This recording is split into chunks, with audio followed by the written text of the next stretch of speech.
రాష్ట్ర ప్రభుత్వం గద్దర్ అవార్డులను ప్రకటించింది. ప్రధానంగా ఉత్తమ చిత్రంగా 'కల్కి', అట్లనే ఉత్తమ నటుడుగా అల్లు అర్జున్‌తో పాటు ఇటు 'రజాకార్' సినిమాకు ఏకంగా 3 అవార్డులు రావడం కూడా ఇప్పుడు దీనికి సంబంధించి మనతో మాట్లాడేందుకు గూడూరు నారాయణ రెడ్డి మాజీ ఎంపీ బీజేపీ మనతో ఉన్నారు. సరే ఏంటి గద్దర్ అవార్డు రాష్ట్ర ప్రభుత్వం ప్రకటించింది. మీరు నిర్మించినటువంటి చిత్రానికి 'రజాకార్' చిత్రానికి 3 అవార్డులు వచ్చాయి. ఎట్లా చూస్తారు? దీని గురించి ఏం చెప్తారు? ఈ చిత్రం చరిత్ర ఒరిజినల్ చరిత్రను చిత్రంగా మలిచిన ఈ రజాకార్ సినిమాకు ఉత్తమ చారిత్రాత్మక చిత్రంగా రాష్ట్ర ప్రభుత్వము అవార్డు ఇవ్వడము నిజంగా మాకు గర్వకారణంగా ఉంది. రాష్ట్ర ప్రభుత్వానికి headed by chief minister Shri Revanth Reddy garu, అట్లాగే సినిమాటోగ్రఫీ మినిస్టర్ కోమటిరెడ్డి వెంకటరెడ్డి గారికి, అట్లాగే jury chairperson, awards committee jury chairperson Shrimati Jayasudha గారికి, వారి బృందానికి ప్రతి ఒక్కరికి కూడా పేరు పేరున నా ధన్యవాదాలు తెలియజేస్తున్నాను. ఒక నిర్మాతగా ఒకే సినిమాకు 3 అవార్డులు రావడం అనేది చాలా అరుదైన విషయం. అది కూడా డెబ్యూట్. నేను మొదటిసారిగా సినిమా తీశాను. ఆనాడు నిరంకుశ నిజాం పాలనను ఎగ్జాక్ట్లీ ఆ రోజు జరిగిన విధంగా చరిత్రను చిత్రంగా మలిచి ఈ సినిమా ద్వారా ప్రజల ముందుకు తీసుకెళ్ళాము. ప్రజలు చాలా పెద్ద ఎత్తున హర్షం ప్రకటించారు, చూశారు, ఎంకరేజ్ చేశారు.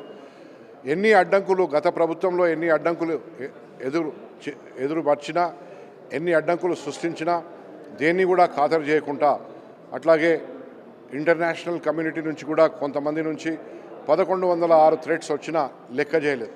దమ్ముంటే ముట్టుకోండి, నేను సావడానికి సిద్ధం అన్న లెవెల్లో నేను ముందుకు పోయి సినిమాని తీసిన చరిత్రలో నిలిచిపోయాను.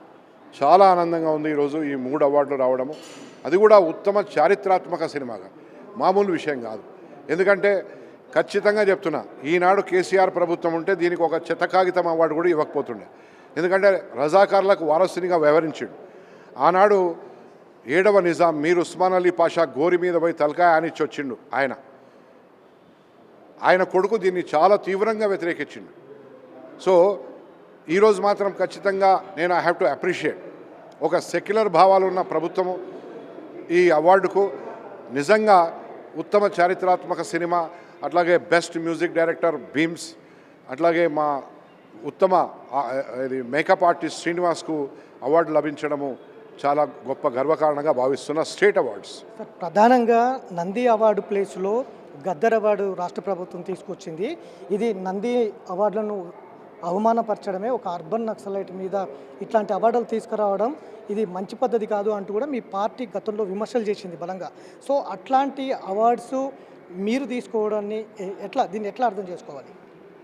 ఇప్పుడు అవార్డు వీ హ్యావ్ టు, ప్రభుత్వం ఎవరు? ప్రజాస్వామ్యంలో ప్రజలు దేవుళ్ళు, ఓటరు దేవుళ్ళు అంటారు. ఓటరు దేవుళ్ళు నిర్ణయించిన ఒక ముఖ్యమంత్రికి ఈ అధికారాలు ఉంటాయి. రాష్ట్ర ప్రభుత్వం తరఫున అవార్డులు ఇవ్వడం కానీ, రివార్డు ఇవ్వడం కానీ, ఉద్యోగాలు ఇవ్వడం కానీ. సో నేను ప్రజలు ఎన్నుకున్న ప్రభుత్వం ద్వారా నాకు వస్తున్నది. ఇక్కడ నేను పేరు విషయము గదర్ గారి గురించి నేనేం కమెంట్ చేయదలుచుకోలేదు.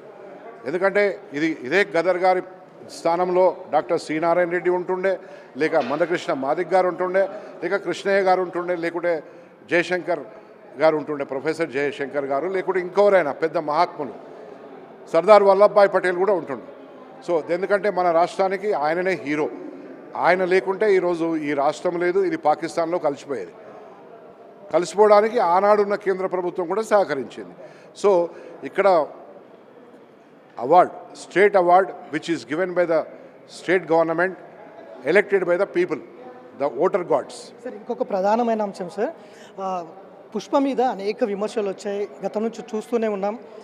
ఒక స్మగ్లర్, ఒక గంధపు చెక్కల వ్యాపారము, నేటి తరానికి ఏం చెప్పబోతున్నారంటూ కూడా పెద్ద విమర్శలు వచ్చినాయి. కానీ మీరు తీసిన సినిమా చాలా హిస్టరికల్గా మూవీ, మీకు కాకుండా అంటే మీ సినిమా కాకుండా కల్కికో ఇంకొకటికో ఉత్తమ అవార్డు ఇచ్చింది. అల్లు అర్జున్ని ఉత్తమ హీరోగా ప్రకటించింది. ఇప్పుడు స్మగ్లర్ల సినిమా తీసినటువంటి వారికి ఉత్తమ అవార్డు ఇవ్వడం సరైందా అనే చర్చ కూడా జరుగుతూ ఉంది. ఇట్లాంటి దాని మీద మీరు ఏం చెప్తారు? ఒక సినిమా యాక్టరు ఒక సినిమాలో హీరోగా వ్యవహరించే వ్యక్తికి ఇండిపెండెంట్గా దొరికింది. అది ఉత్తమ యాక్టర్గా, ఉత్తమ హీరోగా ఇది నా సినిమా మొత్తానికి దొరికింది. My award is more bigger నేనంట. My award is more bigger, more wider. As big as 70 mm. అది ఒక ఇండివిజువల్కి వచ్చింది, అక్కడ డైరెక్టర్కు ప్రొడ్యూసర్కు రాలే, ఇది నా సినిమాకు వచ్చింది. అది గర్వకారణం. అయితే ఒక్కొక్క సినిమా ఒక్కొక్క వృత్తాంతం ఉంటుంది. నా వృత్తాంతము ఈనాడు మనం నివసిస్తున్న ఈ తెలంగాణ వృత్తాంతం, తెలంగాణ చరిత్ర, రక్తపు మరకలంటిన చరిత్ర.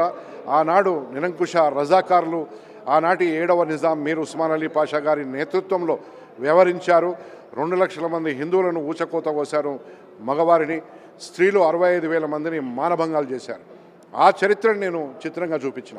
ఆ చిత్రానికి ఉత్తమ చారిత్రాత్మక చిత్రంగా అవార్డు లభించడం అంటే నిజంగా ప్రతి ఒక్కరికి, ఈ సబ్జెక్టులో అనుసంధానమైన అనుబంధం ఉన్న ప్రతి ఒక్కరికి నా ధన్యవాదాలు తెలియజేస్తాను. సార్, ఫైనల్గా ఈ అవార్డులో, గద్దర్ అవార్డులో రాష్ట్ర ప్రభుత్వము సినిమా ఇండస్ట్రీకి సంబంధించి న్యాయంగా ముందుకెళ్ళింది అనుకోవచ్చా? ఎక్కడైనా భిన్నంగా వ్యవహరించింది అనుకోవచ్చా?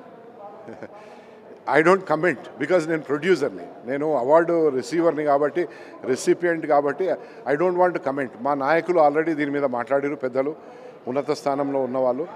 I appreciate the state government for giving their state award to me than any name. దీనికి పేరుండదు, ఇది స్టేట్ అవార్డ్.